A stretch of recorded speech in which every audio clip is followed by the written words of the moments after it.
dato di che il Veneto ti strega.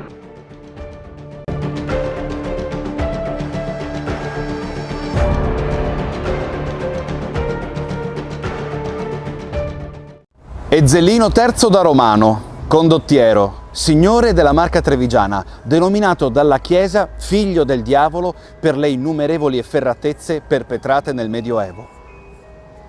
Pare che la presenza di alcune delle sue vittime aleggi ancora all'interno della Torlonga, la torre che fu fatta costruire dal tiranno per imprigionare i propri nemici. Una di queste entità pare essere quella di Sarpendone, un guerriero fidato e protetto, che ebbe la colpa di essersi intrattenuto con la moglie di Ezzelino.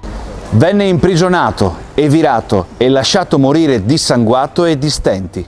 Il luogo si presta anche ad altri strani fenomeni. La notte del 23 giugno, festa di San Giovanni, si dice infatti che si veda un lumicino acceso sulla sommità della Torlonga, per poi scendere lungo il corpo della torre e scomparire nell'acqua del canale sottostante.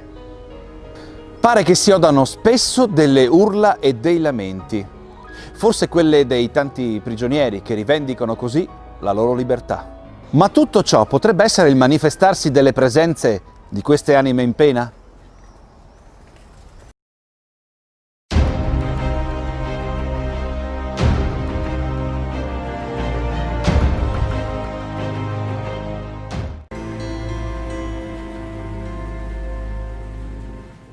Ci troviamo sul ponte di San Giovanni delle Navi. Ricostruito nel 1285, questo ponte fungeva da approdo per le imbarcazioni che andavano a Monselice e ad Este. Una volta esisteva una porta simile a quelle tuttora presenti nella nostra città, ma ai giorni nostri è rimasta la splendida dogana, costruita nel 1294. Questa dogana serviva come controllo per le merci che entravano e uscivano all'interno della città. Lungo la riviera sono ancora ben visibili nella facciata i stemmi del comune di Padova e della famiglia Morosini.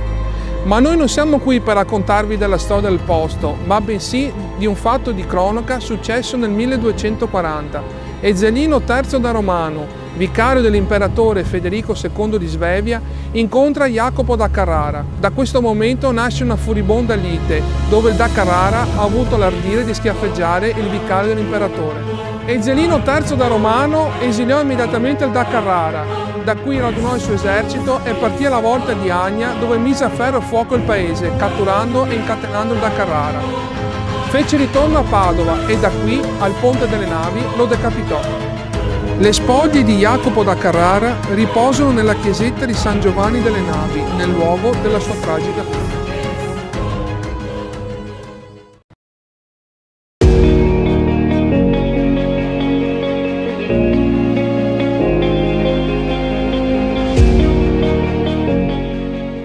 Noto come Torre di Ezzelino, l'edificio è situato all'angolo tra via Petrarca e via Savonarola, nei pressi di Ponte Molino.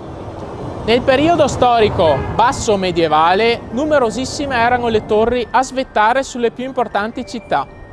Nonostante i numerosi rimaneggiamenti subiti dalla struttura nel corso dei secoli, l'imponente basamento in trachite euganea permette di datarne la costruzione durante il XIII secolo.